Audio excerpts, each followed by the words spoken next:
안녕하십니까. 수요일 아침 여수 MBC 뉴스투데이입니다. 한국노총이 오늘 광양 지역에서 사회적 대화기구인 경제사회노동위원회 탈퇴 여부를 논의합니다. 한국노총은 금속노련 김준영 사무처장이 체포가 된 광양 지역에서 중앙집행위원회를 열어 대통령 직속기구인 경사노위 탈퇴 여부를 논의하기로 했습니다. 중앙집행위원회가 끝난 뒤에는 광양제철소 농성장 앞에서 경찰 대응 규탄 결의대회를 열 예정입니다. 한국노총은 지난 2일 김 사무처장의 경찰 연행 과정에서 폭력 진압이 발생했다며 대정부 투쟁을 선포했습니다. 광양 백운산은 국립공원으로 지정될 가치가 충분함에도 이를 추진하기 위한 움직임이 현재 활발하게 이루어지지 않고 있습니다. 산 인근 주민들이 임산물 채취 등이 막힐 수 있다는 이유로 반대하고 있는 건데요. 최근 국립공원 지정 목소리가 다시 커지고 있습니다. 유민호 기자입니다. 호남 정맥의 끝에 자리한 광양 백운산. 다양한 동식물이 사는 생태의 보고입니다. 식물은 830여 종, 멸종위기종 등을 포함한 동물도 720여 종이 분포하는 것으로 확인됐습니다. 이런 까닭에 10여 년 전부터 백운산을 국립공원으로 지정하자는 움직임이 일었습니다.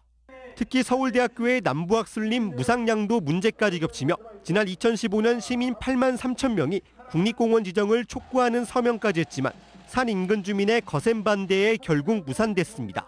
산이 국립공원으로 묶이면 고로쇠, 능이 등 임산물 채취가 어려워져 생계에 타격을 받는다는 겁니다. 지난 2019년 국회에서 열린 정책 토론회를 끝으로 국립공원 지정 움직임은 수면 아래로 가라앉았습니다. 하지만 올해 초 학술림을 운영하는 서울대학교가 임도 개설을 다시 추진하는 것으로 알려지면서 시민사회도 대응에 나섰습니다. 국립공원 지정이 무분별한 개발과 훼손을 막고 국가 예산과 인력 투입으로 체계적인 관리가 이뤄질 수 있는 방법이라는 겁니다. 이렇게 지금 우리가 관리가 소홀하는 과정에 주인이 없습니다.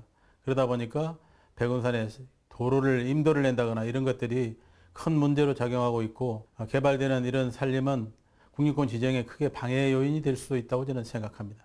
전문가들도 백운산은 국립공원으로서 보전 가치가 충분한 만큼 지자체와 정부가 나서 주민을 설득하고 설명하는 작업이 필요하다고 강조합니다.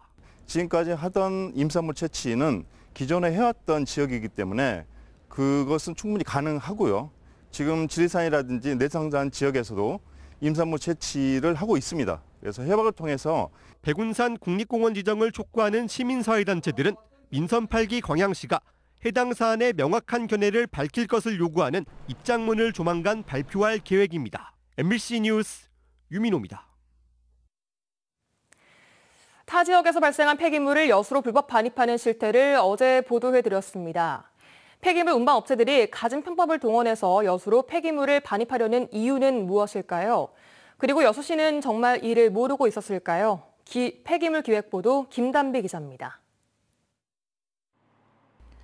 공사장 생활 폐기물 수집 운반 업체들이 여수로 폐기물을 불법 반입하려는 이유는 결국 돈 때문입니다. 폐기물 처리 비용을 아껴 이윤을 남기기 위해서입니다. 5톤 이하의 공사장 생활 폐기물을 처리하는 방법은 크게 두 가지. 매립장에 묻거나 중간 처리 업체에 위탁할 수 있습니다. 여기서 비용의 차이가 발생합니다. 여수 만흥 위생 매립장의 폐기물 처리 비용은 톤당 4만 1,000원. 중간 처리 업체를 통해 폐기물을 처리하게 되면 최대 24만 원의 비용이 발생합니다. 업체 입장에선 매립장에 폐기물을 묻는 게 훨씬 이득입니다.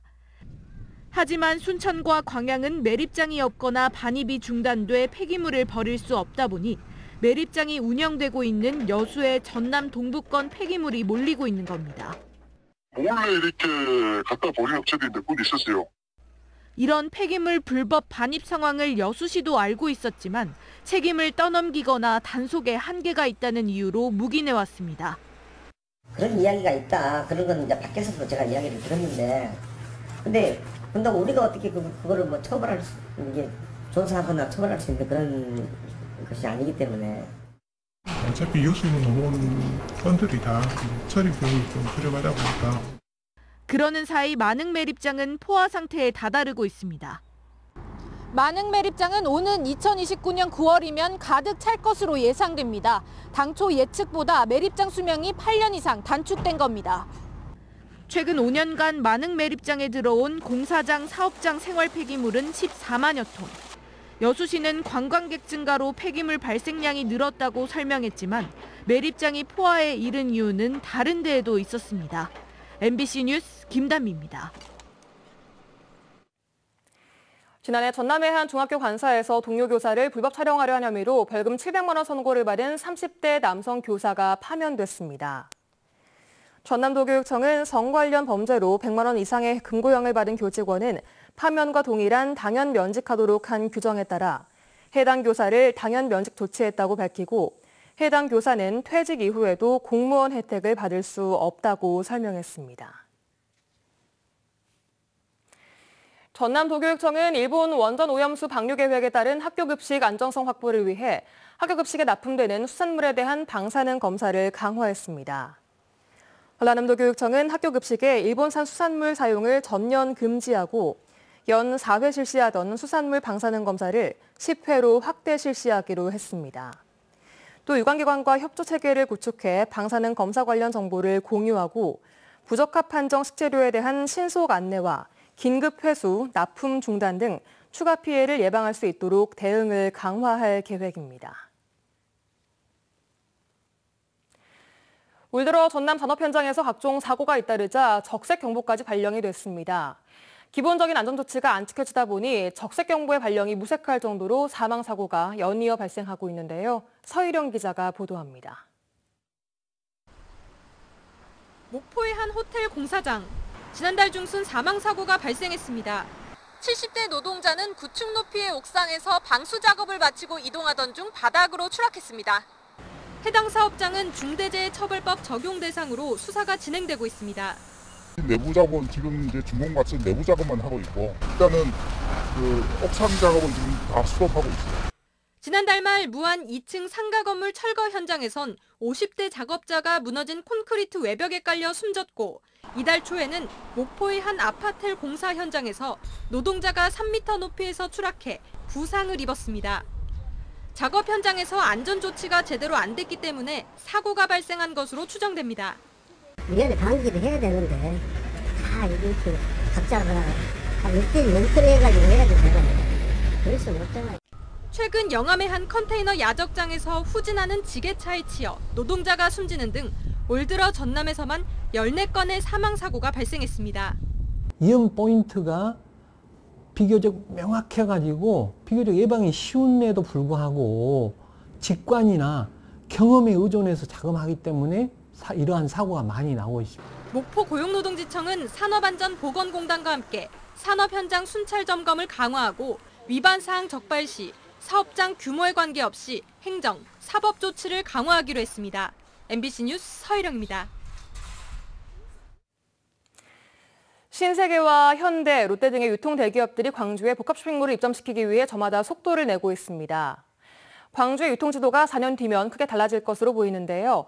그만큼 소상공인 상생 대책도 신경 써야 한다는 지적이 나오고 있습니다. 김영창 기자입니다.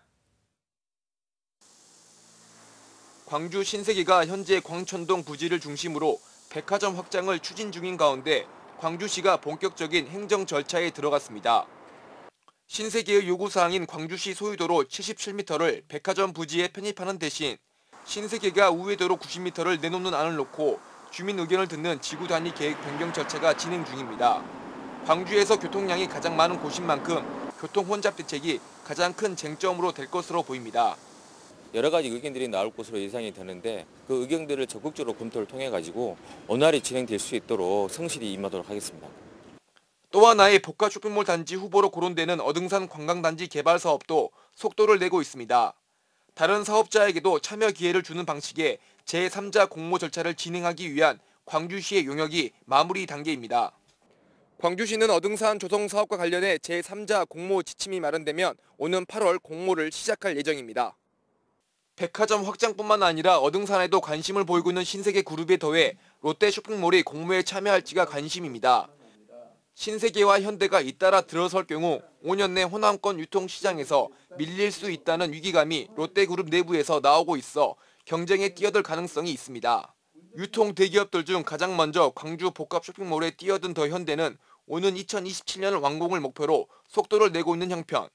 하지만 유통 대기업들이 속도를 내는 만큼 지역 소상공인들의 걱정도 커지고 있습니다. 유통 대기업들이 희망하는 대로 복수의 쇼핑몰이 광주에 생길 경우 생존권의 타격이 불가피하기 때문입니다. 중소상인들과의 상생 문제인데 이 부분에 대해서도 저희들이 고민을 하고 있고 최대한 중소상인들 전체 피해가 안 가게. 유통 대기업들이 밝힌 계획에 따르면 2027년이면 광주의 유통 지도가 달라질 것으로 예상됩니다. 대선 공약이자 광주시장의 공약인 쇼핑몰 입점에 속도를 내는 만큼이나 피해가 불가피한 소상공인과의 상생 대책을 꼼꼼히 마련하는 것도 중요합니다. MBC 뉴스 김영창입니다.